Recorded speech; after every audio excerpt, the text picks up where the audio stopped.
शनिवार व्रत कथा। एक समय स्वर्गलोक में सबसे बड़ा कौन के प्रश्न पर नवग्रहों में वाद विवाद हो गया।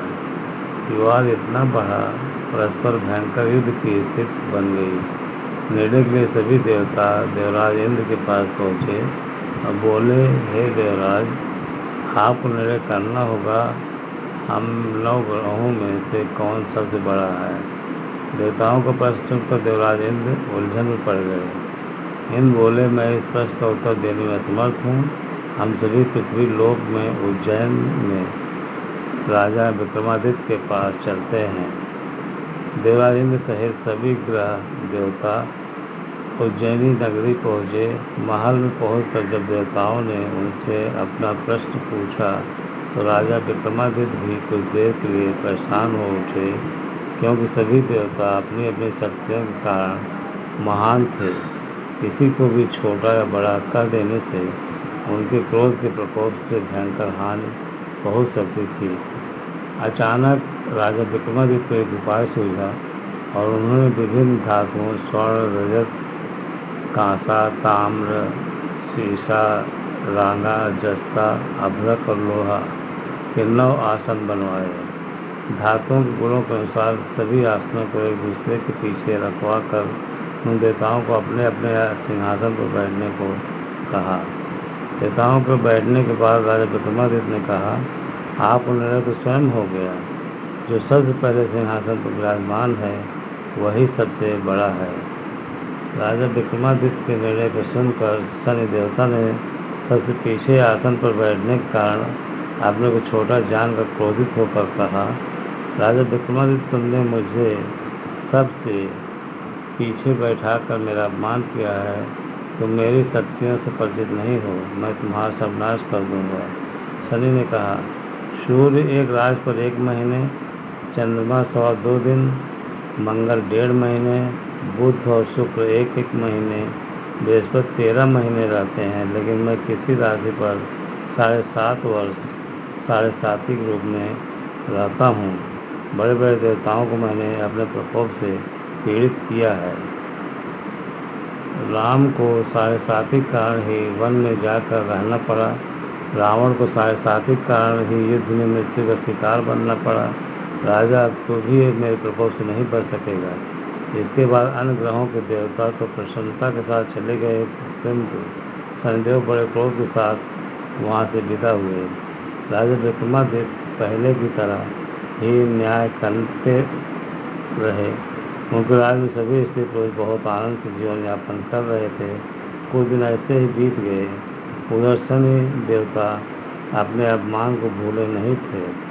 विक्रमादित्य से बदला लेने के लिए एक दिन शनिदेव ने घोड़े के व्यापारिक रूप धारण किया और बहुत से घोड़ों के साथ उज्जैनी नगरी पहुँचे। राजा विक्रमादित्य ने राज्य में किसी घोड़े के व्यापारी के आने का समाचार सुना तो अपने अश्वपाल को कुछ घोड़े खरीदने के लिए भेजा। घोड़े बहुत कीमती थे।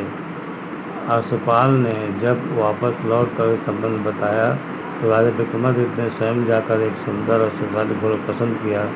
घोड़े की चाल देखने के लिए राजा उस घोड़े पर सवार हुए तो घोड़ा बिजली की गति से दौड़ पड़ा। तेज दौड़ता घोड़ा राजा को दूर एक जंगल में ले गया। फिर राजा को वहाँ गिरा कर जंगल में कहीं गायब हो गया। राजा अपने नगर को लौटने के लिए जंगल भटकने लगा, लेकिन उन्हें लौटने का कोई रास्ता नहीं मिला। राजा को भूख प्यास लग गई। बहुत घूमने पर उसे एक चरवाहा मिला। राजा ने उससे पानी मांगा। पानी पीकर राजा ने उस चरवाहे को अपनी अंगूठी दे दी। फिर उसे रास्ता पूछकर वह जंगल से निकलकर पास के नगर पहुंचा। राजा ने एक सेठ की दुकान पर बैठकर कुछ देर आराम किया। उस सेठ ने राजा से बातचीत की तो राजा ने उसे बताया, मैं उज्जैनी नगरी से आया हूँ। राजा कुछ देर दुकान पर बैठने से सेठ जी बहुत बिखरी हुई। सेठ ने राजा को बहुत भाग्यवान समझा और खुश होकर उसे अपने घर भोजन के लिए ले गया। सेठ के घर में सोने का एक हार खूंटी पर लटका हुआ था। राजा को उस कमरे में छोड़कर सेठ को देख बाहर गया। तभी एक आश्चर्यजनक घटना घटी। राजा देखते देखते सोने के हार को खूंटी निकल गई। सेठ ने कमरे में लौटकर हार को गायब देखा तो चोरी का संदेह राजा पर ही किया, क्योंकि उस कमरे में राजा ही अकेला बैठा था। सेठ ने अपने नौकरों से कहा कि इस परदेशी को रस्सियों से बांधकर नगर के राजा के पास ले चलो। राजा ने विक्रमादित्य से हार के बारे में पूछा तो उसने बताया। उसके देखते ही देखते खूंटी ने हार को निगल लिया। इस पर राजा ने क्रोधित होकर चोरी करने के अपराध में विक्रमादित्य के हाथ पांव काटने का आदेश दे दिया। राजा विक्रमादित्य के हाथ पांव काटकर उसे नगर पर की सड़क पर छोड़ दिया गया। कुछ दिन बाद एक तेली उसे उठाकर अपने घर ले गया। उसे अपनी कोल्हू पर बैठा दिया। राजा आवाज़ देकर बैलों को हाँकता रहा। इस तरह तेली का बैल चलता रहा। राजा को भोजन मिलता रहा। शनि के प्रकोप की 7.5 पूरी होने पर वर्षा ऋतु प्रारंभ हुई। राजा विक्रमादित्य एक रात मेघ मल्हार गा रहा था कि तभी नगर के राजा की लड़की राजकुमारी मोहिनी रथ पर सवार उस तेली के घर के पास से गुजर रही थी। उसने मेघ मल्हार सुना तो उसे बहुत अच्छा लगा। दासी को भेजकर गाने वाले बुला लाने को कहा। दासी ने लौटकर राजकुमारी को अपंग राजा के बारे में सब कुछ बता दिया। राजकुमारी उसके मेघ मल्हार से बहुत मोहित हुई, अतः उसने सब कुछ जानकर भी अपंग राजा से विवाह करने का निश्चय कर लिया। राजकुमारी ने अपने माता पिता से जब यह बात कही तो वो हैरान रह गए। रानी ने मोहिनी को समझाया, बेटी तेरे भाग में तो किसी राजा की रानी होना लिखा है, कि तू उस अपंग से विवाह करके अपने पाप कुल्हाड़ी क्यों मार रही है। राजकुमारी ने अपनी जिद नहीं छोड़ी। अपनी जिद पूरी करने के लिए उसने भोजन करना छोड़ दिया और प्राण त्याग देने निश्चय कर लिया। आखिर राजा रानी को बेहोश होकर अपंग विक्रमादित्य से राजकुमारी को विवाह करना पड़ा। विवाह के बाद राजा विक्रमादित्य और राजकुमारी तेरे घर में रहने लगे। उसी रात स्वप्न में संदेव ने राजा से कहा, राजा तुमने मेरा प्रकोप देख लिया।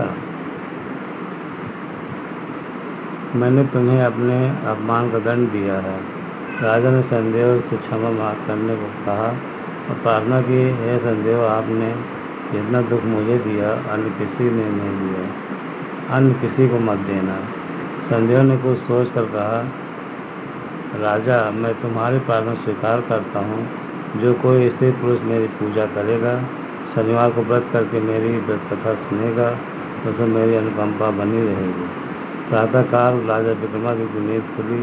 अपने हाथ पांव देख कर राजा बहुत खुशी हुई। उसने मन ही मन संदेव को प्रणाम किया।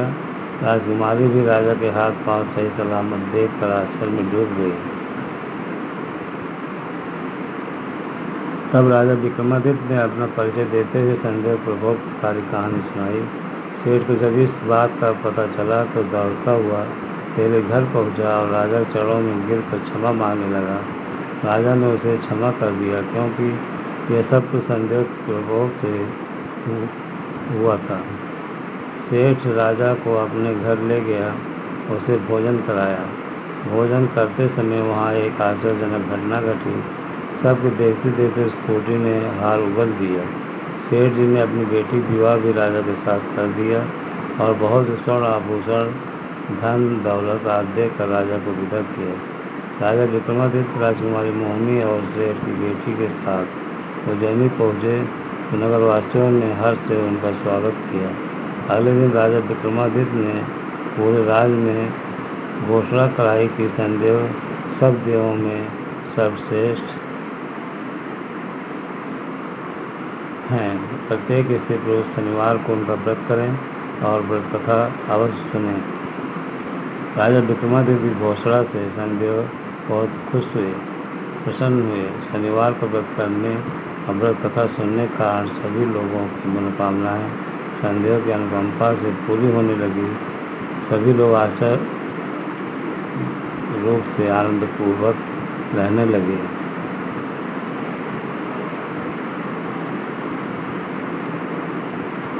जय संदेव महाराज, जय संदेव।